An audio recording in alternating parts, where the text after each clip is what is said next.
Broadcasting from the business capital of the world, this is the Podcast Business News Network.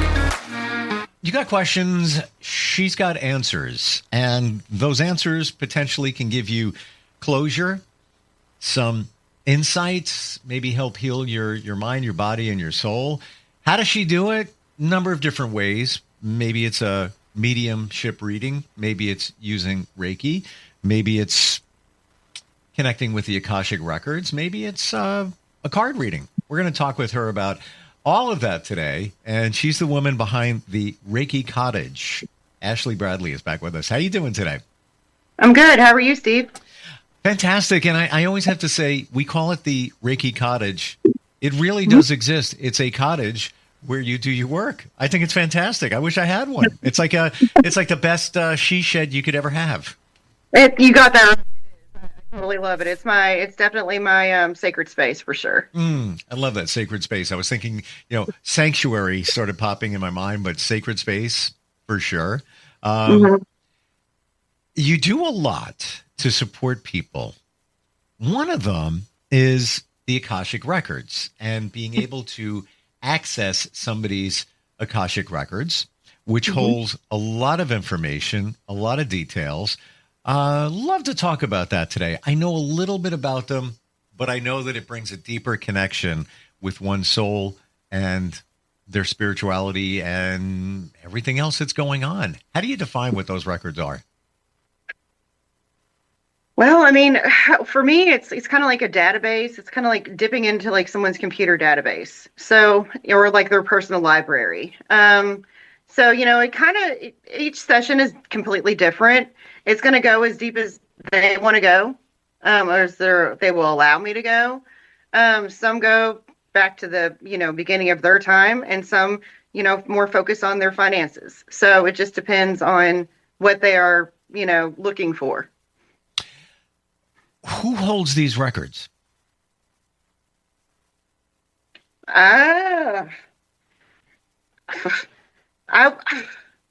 I would say a source holds the records. I really don't know. I just know that I channel them. So I channel through vibration. I say a prayer, and then I do use the word God. So I do talk to people about that beforehand. If they don't like that I use the word God, everything is through vibration. So it's nothing that I memorize. I read it every time. I've been doing it for a while, and it's just one of those things. Like it won't allow you to memorize the prayer because you have to, say it in a certain way to unlock them. Is it sort of like what we've heard before, the soul contract? Is it somewhat connected to that? I would say definitely yes. Yeah. So, yeah, because, I'm speaking to your loved ones, your masters, your teachers, and your lords, you know what I mean? So and I'm channeling them. So you're not dealing with me. I kind of check out and step to the side. You learn it's kind of strange because it's like I stretch upwards, and it's almost like I kind of sway while I'm reading the Akashic Records. I can't control that. It's almost like a string pulling my head up. So that's where the information comes from, is through my head. It hits my heart and it goes to their heart. And it's like it does not have to be in person. I can do that distance on a Zoom, Facebook Messenger, on the phone. There's really no. Did your phone just chirp? It did. I'm not surprised. Anytime I'm with somebody that does the work you do, weird wonky things happen, and you said the word phone, and it chirped. That's weird. Or not. Or not. Right. The Akashic Records holds all the details about your past, your present, and your future, right? Correct. Wow. So there's no denying it. When you're doing a reading for somebody, some of the stuff that comes up from the past, somebody would be aware of that, obviously, because they lived that life. How far back in the past have you seen Akashic Records go? Oh, I mean, I've done past lives on people. And it kind of, we all have multiple past lives. To think that we have one past life, which I thought, was just ridiculous. It kind of knocked me off my high horse, really. And I have multiple past lives that really impact my life now. So honestly, there's like 5 past lives that have really affected my life now. My like kind of belief system and everything. And it made sense, like kind of irrational fears that didn't never made sense to me before. And then when I kind of dove into my personal records, it was life changing for me. So you're able to access your own records. Oh, yes. Yes. Wow, that's cool. Or is it scary? Is it uneasy? At first, it was very uneasy because, it's like, it's almost like you're going in and doing like your own like DNA restructure, and it was a little painful. I had some issues in my body that needed to be fixed. So, and they did, and then it's just, you learn to love yourself on a different level, it's like a whole meaning of self-love that you just never even knew that existed. And you have like a whole support system there, that I never knew existed. And so it's like,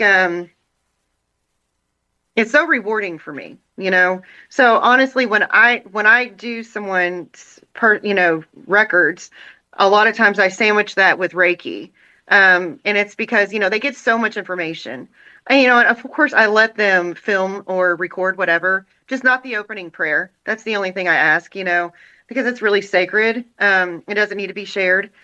But yeah, I let anybody record or take notes, whatever. It doesn't matter to me. And then I say, I offer, would you like to sandwich this with Reiki? And a lot of times they love that, because it kind of helps process all that information that was just given. Because a lot of it is, some sessions take longer and some about 30 minutes and some takes close to an hour. But it doesn't matter. It depends on what the information they are getting. Doesn't mean much to me. It means everything to them. You said before, when you accessed your own records, that you discovered a support system that you didn't know existed. How do you mean? Because when you're dealing with your Akashics, when I channel, I'm channeling their soul, their but I'm dealing with their masters, their teachers, their loved ones, and their lords. So when I channel my soul, I'm dealing with my peoples, and my stuff. And it's like I'm meeting almost like family members and, that I've never met before, or, great teachers of my past that I've never knew existed, or, it's just a very religious and an eye-opening thing for me.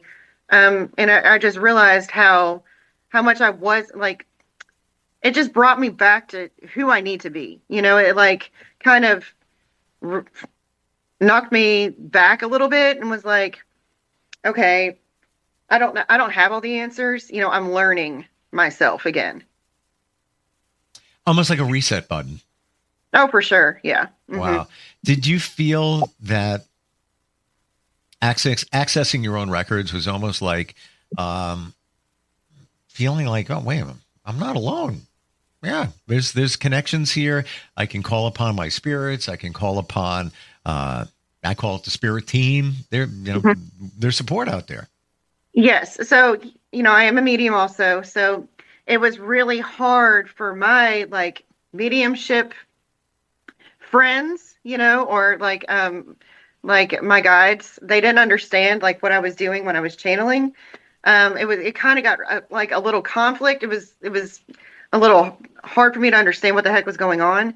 And then I realized that my, the spirit team that I've worked with my whole life to keep me safe, essentially, thought that I was abandoning them. And I was not. Like, that was not anything that I was doing. They didn't understand. So I had to fully explain to them during the class that I was in front of the whole class, what was going on.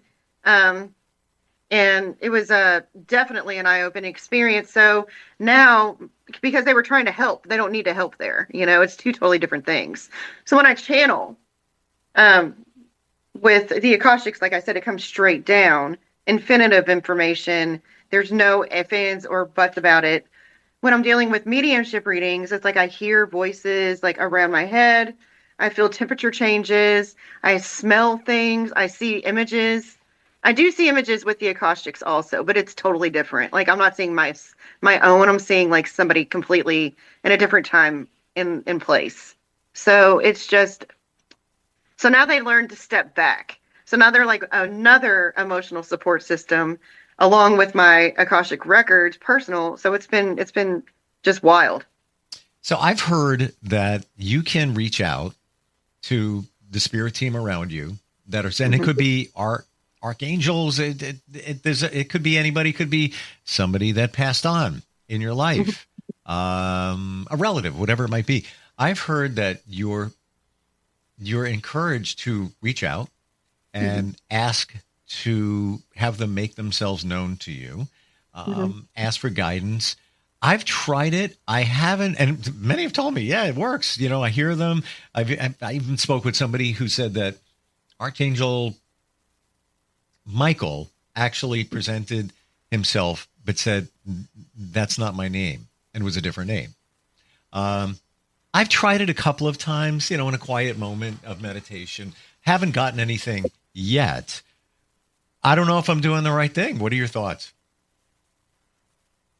Well, I mean, I like how you said yet. You know what I mean? That's like a big key word there. I would keep trying. You know, I don't think it would hurt anything. I mean, Archangel Michael is protection. You know what I mean? So, I mean, I don't think that would, I mean, dive deeper. Who knows what you could find? You know, that's what I would do. I'm with you on that. And I roll with my intuition more and more as every day goes on. And my intuition says, yeah, dude, you haven't really given it a full try. You know, a couple of times laying in bed, listening, hoping I get something. Once I did fall asleep. So maybe something revealed when I was sleeping. I don't know. But I'm not discouraged. Like I have a feeling that if you give it time, you're going to get it. You're going to feel it. It's going to present. So I feel like you should journal after each time you do these meditations. I don't know if you are, but I feel like you need to, and it will open up more gates for you. So I do journal, but I don't go into the details of like that. I would not. Thank you for that. I would not even have thought to journal about that. Wow. So when I go into my Akashic records, the way I speak with them is through writing. Okay. So I will come up with an infinitive question before I open my records, and I will write it down. And then after I open my records, I have to rewrite that question, and they will answer it. So and then it goes in a conversation like that. So I have multiple journals that are, I'm sure, pretty wild and pretty colorful if anybody was to pick them up and be like, oh, this is wild. Like, I don't even know. Yeah. So guess what Steve will be doing later? Just what you there said. You go. And you know what? I believe things present themselves because they need to. I was doing a deep clean like a week or so ago and came across an empty journal that I had. I was at some event and I picked it up. They were giving them out for free. It has, you know, some branding name on it, but it's perfect. You know, it's empty. I haven't written in it, and it's sitting on my shelf. And I was like, you know what? I could put that to good use at some point. And you just said what you said. And that journal shall become my spiritual journal, if you will. There you go. That's perfect. Wow. Yeah. So I tell people, like, when they're starting new journeys or kind of trying to open up, to really journal, like when you wake up in the morning, when you go to bed at night, and like think of key elements that bring you happiness. You know, don't focus on the negative. I mean, we all have negative, right? I mean, we all do. But I mean, I don't want to focus on that when I'm going to bed. Obviously, I want to focus on at least one thing. That I could have a horrible day, right? Everything gone wrong, doesn't matter. As long as I pick out one thing that makes, you know, some positive out of all the negative, then I'll be able to go to sleep at night. And I can, you know, I focus. That's my focus. It's like you are reading my mind. I started with my journal, and I'm embarrassed to say this, but only in the last, 6 months. I should have been doing it for way before that. And you should have said it, right? Yeah, it is what it is. But I realized I started writing, and I would write a lot. And it was, great. I'm dumping my feelings and where I'm at and what's going on in life and et cetera, et cetera. And I found myself writing less and less and less. And then sometimes not writing at all. And then I didn't realize that I just what you said, I jumped down the rabbit hole of negativity And Mhm. it was just venting stuff that, could be perceived to be negative. And, Mhm. what are you doing? You're having a conversation with yourself. So then I realized, we all have those people in our lives, Debbie Downer, Nancy Negative, where, you get that phone call or, you're around them and they're going to dump negative stuff. And you're like, all right, I'll pick up the phone. I feel guilty if I don't. Let me just listen to what they have to say. That was myself to myself. then I Right. then I stopped journaling, or I ease back on it. Days would go by, so I have to look at it in a different light. Interesting. What? And it's all confidential. But what's the most interesting thing, or some of the interesting things that came to light when you were working with somebody and you accessed their Akashic records? Well, so many. Let me think. There was a girl. There was a woman that didn't really want to have children. Didn't understand why she didn't want to have children. Was totally adamant. And then she came to me for a records reading, and it came out that during several past lives she had, traumatic issues like in front of her children, like with abuse and, other things like that. So, it kind of trickled into this life, Wow. and it really affected her there. That was one. Let's see. I've read records on homes, and that was wild. How do you mean? Whoa. What do you mean? Okay. You can read the record on anything that belongs to anyone. Like if somebody came to you and said, I want you to read the record on my apple seed. Like I could do that if they really wanted me to, because they bought the apple. So it would belong to them. If somebody calls and they say, I want you to read the records on my land, I can do that as long as they own the property. So when I open the records on that property in the prayer, it would be their name and their address and then so on and so forth. And that's how I would have to do that, via vibration to open the records on their property. So they called and they said their home was built in, the late 1700s. They didn't have any records on their home, and they wanted to know if I could pull up some information. So I said, Wow. sure. I'm pretty excited. I actually went to the home, walked the property with them, sat down, and it was a very wild conversation. At the opening, they said, first of all, the house, they wanted me to tell them the house wasn't built in 1779. It was built in 1777. And so they were like, stop saying it was built in 1779. It was before that. And so I was just like, it was pretty like eye-opening experience. I got to meet the actual spirits on the property. Wow. They all came to me. They gave them messages through their records on the home. The house was part of the Underground Railroad. It did have like things for Native Americans, like a water hole that they would go and like do rituals and things like that. So it's very sacred ground. It was very wild. So interesting, because, and if somebody sees or hears this, would be thinking, what the heck is she talking about? However, Mm-hmm. if you subscribe to the fact that everything is energy, Mm-hmm. and I don't know that guy's name, I don't what's his name, Einstein started talking about it and nobody was paying attention. Mm-hmm. There's energy in that home, so it's got an imprint, and It really did, yeah. Right? Yeah. Mm-hmm. Oh, that's cool. Yeah. Oh my Yeah. gosh. Wow. Yeah, so I didn't do they didn't want me to do like a mediumship house clearing or anything on the property. They just wanted me to read the records on the property, and I was totally fine with that. It was really cool. It was a really cool experience for me and for them. They got a lot of questions answered that they didn't know, like the original builder. I pulled that out, where they came from, where they settled. I mean, it was crazy. So, things like that. For myself, I have actual 5 past lives that impact my now life. And meeting them and going back and like meeting, essentially meeting myself in another life or form was very spiritual, I guess, for me. It was very emotional. And it made sense why I have certain fears that don't make any sense. It made sense out of no sense, I guess. I feel inner excitement hearing you talk about this, what you learned about yourself accessing these records. I really do. Yeah. It's like, wow, that is amazing to get that clarity, that insight.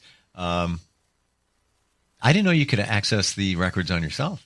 So there's learn something there. When you start doing this kind of work, with Reiki or with the Akashic records, anything like that, you have to do the soul work on yourself first before you reach out to anybody else. So, like level 1 on anything is self soul work. And that's not easy. You have to really put the work in and really get to know who you are and kind of love yourself from afar, honestly, because who you were is not who you're going to become. You got to be able to, it's almost like you have like, so I taught a Reiki class this past weekend, and how I, opened the class, I was like, you're doing like really like karma, like you're rewriting your karmatic history. And that's what happens. Like who you were is not who you're going to be by the end of this. You will become somebody else. And, people won't deal with, like, you won't deal with certain situations like you used to, and people won't treat you like they used to. Things change. It's like your energy is vamped and things have changed. Like your vibration is different. It's higher than what it used to be. I got you. Yeah. I really do. Yeah. 5 years ago, were you a different person? Oh my gosh, yes. Right? Before Reiki, I was a mess. I mean, yeah. So, I mean, okay. All right. Let's go there for a second. Yeah. Did you know that you were a mess? No, I had no idea. I Right? thought I was just, yeah. I mean, I had no idea. I mean, all of it was obviously survival, skills and things like that, that I picked up along the way. But I had no idea that I was cut and bleeding on everyone and everything around me. I had no idea. And that was when I was on my way to my first Reiki class. I'm very much of a spiritual, and I'm very big into music. I was listening to one particular song, and it hits me still every time.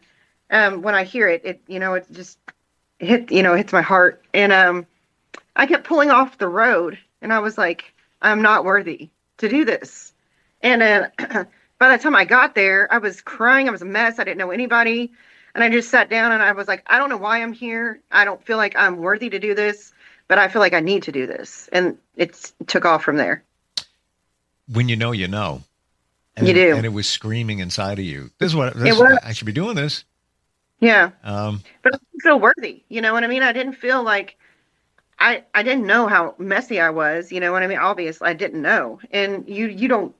So I had to put myself on the shelf and love myself from afar and really put the work in and dig deep and get really uncomfortable. And it's messy and it's not pleasant. And it's, but man, I'm going to tell you, it's worth it. Yeah. So yeah. Well, when you said you're not the same person you were 5 years ago, I knew your answer. and it's not like, no, I'm a different person. It's no, I am totally not. And that doesn't mean bad. It just means different because you've evolved. Got to ask you, music is my thing. I get downloads of songs. I get, even answers in songs. The song that you were referring to, can I ask the title of it? Yeah, it's Fix You by Coldplay. Which one? Fix You by Coldplay. Yep. Yeah. I'll be honest with you. I never got the Coldplay thing. Okay. Played them on the radio. I've been playing music on the radio since I was a kid. Literally, I've hit my first paycheck. I didn't have a driver's license. And Coldplay, I respect their music. I get it to a point. Actually, I didn't get it until I went and saw a Coldplay tribute band. I've never seen them in concert. And when you walk around the room and you see the energy of people that are into that band, then you get it. Yeah, it's like, I was born with like the light within. So, when he's talking about the lights will guide you home, like it never hit me until that day. You know what I mean? Until I was driving. I've listened to that song for years, and it was one of my favorite songs, but it never had a staple for me I get until it. I was actually driving, and I was like, oh my God, like this is what I'm doing. And it was so like I couldn't even drive. I was crying so hard I had to pull off the road. I get it. Yeah, it was wild. And so when I got there, it was a blubbering mess. I cried the whole time, and they're Mm. probably like this crazy lady, whatever. But that's who I am today.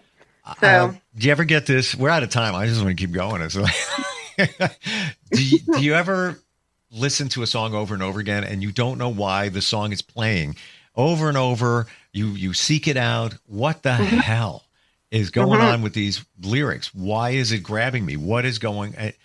And you still, maybe you don't have an answer. In this instance with Coldplay, you have that answer. But has that happened to you before where it's yeah, all the my time? dad was a musician. My dad was a musician, and he played all instruments, Yeah. by ear. And so I watched that growing up. You know what I mean? And he was into all, like, he started with big band when I was a kid, Sure, and, sure. and so it was like I watched all that go down. And so yeah, it's ingrained. Like music is ingrained in us. The vibration, all that is ingrained. And yeah, I totally feel that. Yeah, it's a great point you bring up. Why is music so impactful in our lives? Because it's vibration, and that's energy. Exactly. How do we find you? I know that you can do a lot of this virtually. I would love to be down the block from you and go enter the Reiki Cottage. But if not, how does somebody find you? You can find me on Facebook at the Reiki Cottage, Kentucky. You can find me by my website, thereikicottage.kentucky.com. Or you can find me on you can hit me on my Gmail at reikicottage@gmail.com. Gotta tell you. Reiki Kentucky. Yeah. Say that one more time. I stepped on you. Oh, it's okay. The Reiki Cottage Kentucky @gmail.com. Is it KY or Kentucky? KY. Gotcha. Okay. When we first met, I thought your thing was, Reiki or just Reiki. And that's fine. I didn't realize how deep you run, as deep as Akashic Records. Yeah. Super cool. Thank you for all the insight today. Really appreciate it. Yo, you're welcome. All right. We'll talk soon. We'll be right back.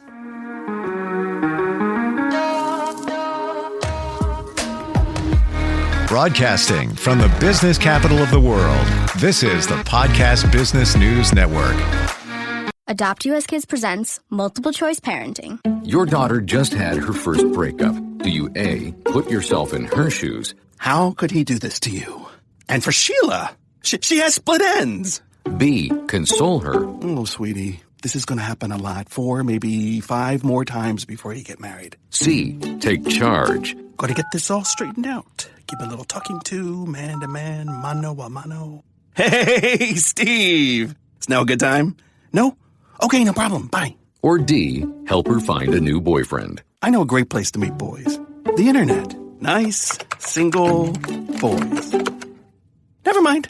How about some ice cream? As a parent, there are no perfect answers. But you don't have to be perfect to be a perfect parent. Thousands of teens in foster care will love you just the same. For more information on how you can adopt, visit adoptuskids.org. A public service announcement from the U.S. Department of Health and Human Services, Adopt U.S. Kids, and the Ad Council.